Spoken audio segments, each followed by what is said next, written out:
Bonjour, j'espère que vous allez bien et bienvenue dans cette nouvelle vidéo qui est un book haul. Ce sont des vidéos que j'adore regarder sur YouTube, donc j'espère que vous apprécierez autant que moi. Ces derniers temps, je me suis baladée en librairie et j'ai acheté des titres assez singuliers. Et j'ai aussi reçu beaucoup de nouvelles parutions de la part des maisons d'édition. Donc je me suis dit que ça pouvait aussi vous donner un petit peu un panorama des nouveautés dans les librairies. Et voilà, donc on commence tout de suite. On commence par l'une de mes piles préférées. Donc là, c'est entre mes trouvailles et les livres que j'ai reçus et que j'ai trop hâte de commencer. Alors en premier, des autofictions de Tove Ditlevsen, La chambre de Willem, aux éditions du Globe. Et regardez-moi cette édition qui est juste sublime. Donc comme vous le savez, j'ai l'impression que je le répète à chaque fois, mais mon coup de cœur absolu de l'année dernière, ça a été cette trilogie de Tove Ditlevsen, la trilogie de Copenhague, dans laquelle elle raconte son enfance, son adolescence et sa vie de femme adulte, qui est une véritable immersion dans sa vie de poétesse, d'artiste, dans sa vie également de dépendance à un homme, à une substance. Là, j'ai trop hâte de la retrouver avec ce roman-là. Encore une fois, une superbe édition avec une photographie de Patti Smith. Il s'agit du roman Le Pain des Anges, qui inaugure aussi une nouvelle collection chez Gallimard qui s'appelle Hors Fiction Gallimard. Alors toujours des textes accompagnés de photos avec Patti Smith. Elle continue à nourrir l'ensemble de son œuvre autobiographique. Et alors j'ai toujours pas lu Just Kids, mais je sais que c'est un livre qui m'attend pour un moment un peu spécial dans ma vie. Donc peut-être que je commencerai par celui-ci effectivement pour me mettre en route. Ensuite, ça ce sont deux livres que j'ai achetés et ce sont des ouvrages que j'aime particulièrement, d'autant plus parce que ce sont des femmes qui écrivent, ce sont des journaux. Donc là, journal d'une poétesse canadienne, Marie Huguet, qui a disparu à l'âge de 26 ans. Ce sont vraiment les derniers propos, pensées et mots de sa vie. J'ai commencé à lire et c'est vraiment extrêmement délicat, poignant, sensible. Et là, je suis tombée vraiment complètement par hasard sur ce journal d'une artiste que je ne connaissais pas du tout qui s'appelle Alix Cléo Robot. Une femme qui s'est consacrée à la psychologie, à la philosophie et à la photographie. Et elle devient l'épouse du poète Jacques Roubaud. Ah oui, purée, elle disparaît assez tôt aussi, il me semble. Elle est morte à 31 ans.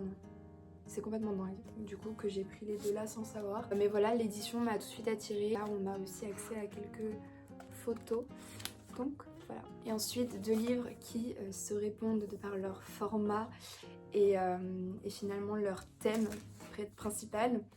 Ici, il s'agit d'une genre de biographie illustrée de Aloïse Corbaz, donc qui est une artiste qui était à l'honneur dans l'une des dernières expositions du Grand Palais qui se nommait Art Brut. C'est d'ailleurs l'une de ses œuvres qui a été l'affiche de l'expo. Et moi, je la connaissais pas du tout avant cette exposition-là. Et j'ai été très touchée de découvrir son travail. Je trouvais ça juste sublime.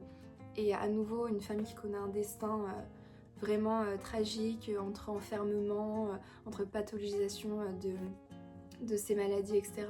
On a accès à beaucoup de ses œuvres qui sont sublimissimes et j'ai hâte de découvrir le récit de sa vie de manière beaucoup plus complète qu'on a pu le voir dans l'exposition. Mais ça me touche beaucoup et en plus c'est aux éditions Les Cahiers Dessinés et vraiment je suis amoureuse de cette maison. Et là, un livre que j'ai trouvé en librairie, il était un peu cher pour ce que c'est, ouais, 22 €, c'est quand même beaucoup pour le nombre de pages et les textes disponibles, mais je me suis dit je peux pas passer à côté de cette édition. C'est vrai que c'est quand même une belle couverture.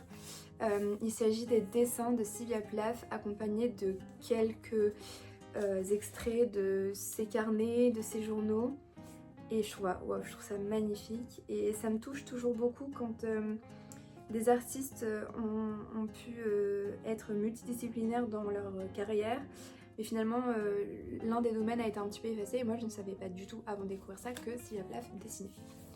Donc voilà, parfait. Ensuite, un haul ne serait pas un haul, je pense, sans un livre de l'imaginaire Gallimard. Je pense que je voudrais découvrir absolument toute la collection si la vie me le permet. Alors ici on découvre une femme de lettres latino-américaine, quelque peu oubliée aussi par l'histoire. Il s'agit de Harmonia Somers avec La femme nue. Déjà quel beau titre. En plus préfacé par Blandine Rinkel que j'apprécie beaucoup. C'est un roman incandescent, mêlant réalisme, gothique et fantastique, œuvre radicale. Il explore le désir, la sexualité, la domination sociale et la violence sous une forme poétique, sensuelle et dérangeante. Donc encore une œuvre qui a l'air d'avoir fait scandale, d'avoir beaucoup dérangé et subverti la littérature de son temps. Donc tout ce qu'il me faut. Ensuite encore une maison d'édition que je chéris par-dessus tout. Il s'agit des éditions du Sous-Sol qui font un travail remarquable, merveilleux auprès des autoristes français et françaises, mais également des autoristes étrangères. On retrouve Bleu d'août de Déborah Lévy. J'ai sa trilogie chez moi, mais je n'ai pas encore tout lu. En fait, j'ai commencé par le 2e tome, donc il faudra que je reprenne tout. De toute façon, c'était un plaisir de lire le 2e tome. Cette fois-ci, ça n'a pas l'air d'être une autofiction comme sa trilogie. Donc j'ai vraiment hâte de la lire sous un autre registre. Ensuite, Dalia de la Cerda, cette fois-ci c'est une nouvelle parution Mexico-Médé, pareil, qui a été très visible sur les réseaux sociaux. J'avais beaucoup aimé Chaîne de garde d'ailleurs, que j'ai mis juste ici. Et cette fois-ci c'est encore un recueil de nouvelles. À nouveau, je pense, des femmes au Mexique qui se révoltent, qui se rebellent et qui se battent pour leur vie, littéralement. Aussi l'un de mes grands coups de cœur de l'année passée, Les Forces de Laura Vasquez. Cette fois-ci, j'avais envie de découvrir une pièce de théâtre nommée Zéro. Il me semble que j'avais lu une description qui disait que le zéro, c'est le tout, la perfection, mais en même temps l'inexistant, c'est l'existant, l'inexistant. Donc, c'est peut-être pas très sûr ce que je vous dis, mais en tout cas, ça y ressemblait. Et en tout cas, je suis très contente de la découvrir dans ce registre-là, et c'est toujours assez expérimental. Comme vous pouvez le voir avec Laura Vasquez. Trop hâte de retrouver sa plume qui m'avait tant marqué dans Les Forces. C'était vraiment une expérience de lecture en flux de conscience, mais avec quelque chose de très contemporain aussi. On continue avec Maggie Nelson, Patemata ou l'histoire de ma bouche. Très belle couverture aussi. Parfois je me demande à quoi j'aurais pensé pendant toutes ces années si je n'avais pas autant pensé à la douleur. Puis je me rappelle que j'ai pensé à beaucoup d'autres choses. Et je ne suis pas persuadée que notre but dans la vie soit de penser à un maximum de choses. Alors ça, il me semble que justement, elle revient sur une douleur qu'elle avait dans la bouche et comment ça a affecté son quotidien. Ensuite, on passe à la section féminisme avec celui qui vient de tomber. Mais il y en a deux de la collection Point Féminisme. Là, le premier, c'est de Johanna Cincinnati. Elles vécurent heureuses, l'amitié entre femmes comme idéal de vie. Ça, c'est un sujet qui revient beaucoup, j'ai l'impression, dans les médias ces derniers temps. Et je trouve ça hyper intéressant de revaloriser le lien amical et surtout entre femmes, plutôt que effectivement de se recentrer sur le couple qui serait les fondations sociales de nos vies en tant que femmes. Donc trop réjouissant d'avoir ce genre de lecture. Et alors là, c'est vrai que ce livre rentre en résonance avec un deuxième que je vais vous présenter juste après. Et je vais vous les montrer quand même en même temps. Là, il s'agit de Bi, un collectif organisé par Camille Régache. Et ensuite, j'ai pu avoir la chance de faire une vidéo avec Camille Test et elle m'a donné son livre. Il s'agit d'Embrasser la sexualité chez les éditions Les Renversantes. Et c'est génial de pouvoir avoir enfin... pas forcément une littérature de fiction, mais en tout cas des livres qui abordent la bisexualité de manière un petit peu plus théorique, pratique, avec des chiffres, avec une sociologie, et de montrer aussi la place des bi dans les communautés LGBTQIA+. C'est vrai que je vous avais parlé de ma bisexualité dans une seule de mes vidéos sur Instagram, donc en ligne c'est pas quelque chose qui est très présent, et d'ailleurs je devrais peut-être d'autant plus en parler. Mais en tout cas, en ligne, j'ai pas eu du tout... Enfin, là, ces ouvrages-là vont traiter aussi peut-être beaucoup de la biphobie, qui est extrêmement présente à la fois dans la société dans sa globalité, mais surtout et beaucoup dans les communautés queer. Et c'est vrai que moi, comme en ligne, je l'avais dit qu'une seule fois, j'ai pas du tout eu de problème en ligne, mais c'est vrai que dans la vie réelle, alors que je ne le dis pas à longueur de journée, je ne l'exprime pas non plus à longueur de journée, c'est vrai qu'il y a des comportements biphobes qui apparaissent assez systématiquement, ou en tout cas des remarques. Et ça peut être vraiment trop intéressant d'avoir des ressources qui permettent de contrer des arguments assez déplaisants qu'on peut recevoir de la part de personnes qui nous entourent, aussi d'amis. Toujours dans la collection Les Renversantes, il y a Claire Richard qui a écrit Pardonner à nos mères. Encore une fois, un titre qui me parle beaucoup parce que, évidemment, en tant que femme, fille qui a été enfantée par une mère, je pense qu'on est toutes concernées par des questionnements sur ces relations-là, envers nos mères, envers nous-mêmes, envers ce lien. et qui est très très spécifique à une relation de mère-fille qui diffère totalement, j'ai l'impression, d'une relation mère-garçon. Ensuite, 2 livres de femmes féministes très présentes sur Instagram. En premier, Chloé Thibault, Pourquoi les hommes ont peur des femmes, qui est un immense livre qui nous parle de la fabrique culturelle de la misogynie. Sabrina Erin-Jean, Faire taire les femmes quand la justice bâillonne les femmes et protège les hommes. Un document choc qui montre comment les victimes de violences sexuelles sont silenciées chez le duc. Et c'est vrai que c'est une question à laquelle je m'intéresse de plus en plus. L'incompétence et l'inaction de la justice française face aux violences sexuelles, je trouve ça mais complètement genre aberrant. Et j'y pensais tout à l'heure en plus en me préparant que si jamais c'est vrai qu'on révèle un nom d'un violeur en ligne, lui-même peut porter plainte pour diffamation si effectivement il n'y a pas eu le procès et c'est pas avéré. Et que cette diffamation-là sera traitée beaucoup plus rapidement et de façon plus effective et que le dit viol ou agression. Donc bref. Ensuite, des éditions hors d'atteinte, La maternité obligatoire d'Adrienne Rich.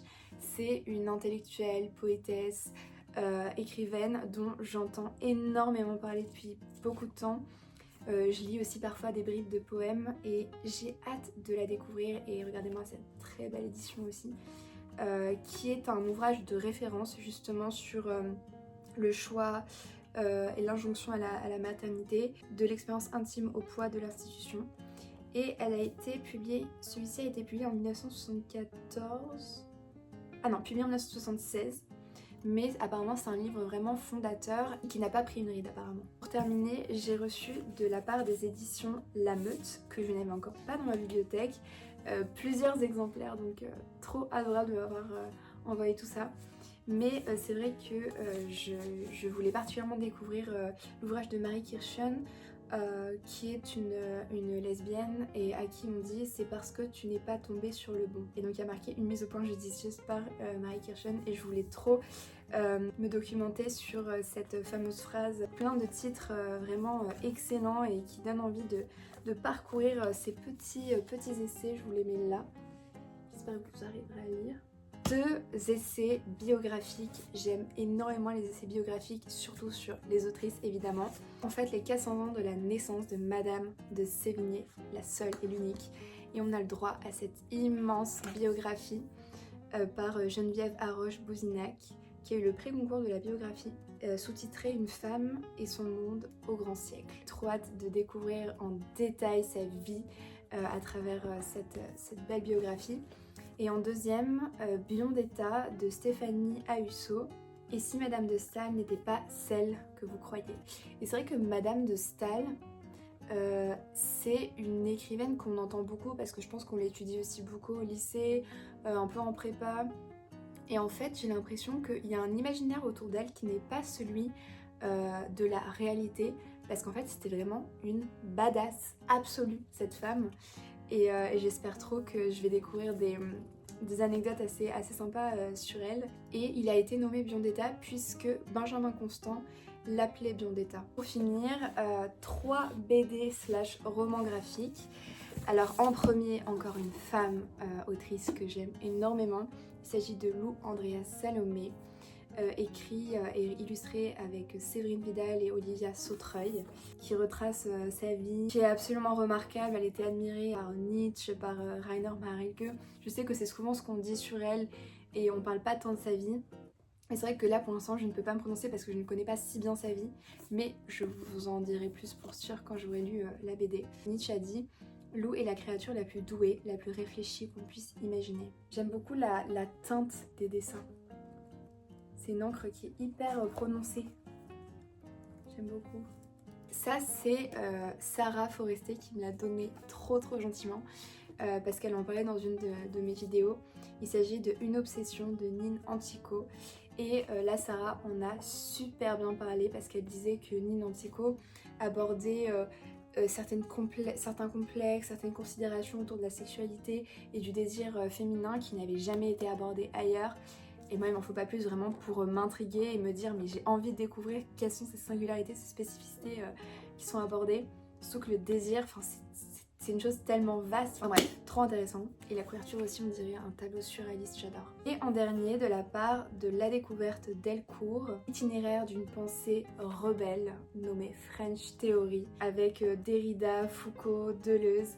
C'est vrai que c'est... Enfin moi j'avais pas fait d'études de philo ou de lettres, alors j'ai vraiment beaucoup de lacunes sur la pensée philosophique, la pensée politique. Ça a l'air d'être quand même très vulgarisé pour comprendre les pensées structuralistes, post-structuralistes, pour comprendre aussi comment Foucault a autant influencé tous les penseurs de son siècle et d'aujourd'hui. Franchement c'est un bonheur quand des pensées si complexes sont vulgarisées et qu'après on se sent beaucoup plus apte à comprendre des systèmes de pensée et à pourquoi pas se plonger dans les œuvres de ce philosophe. J'espère sincèrement que vous avez apprécié cette vidéo. N'hésitez pas à me dire en commentaire quel livre vous donne le plus envie dans cette sélection. Et n'hésitez pas à me dire aussi quels sont les livres que vous avez vus en librairie et qui vous ont attiré. Et je vous dis à bientôt.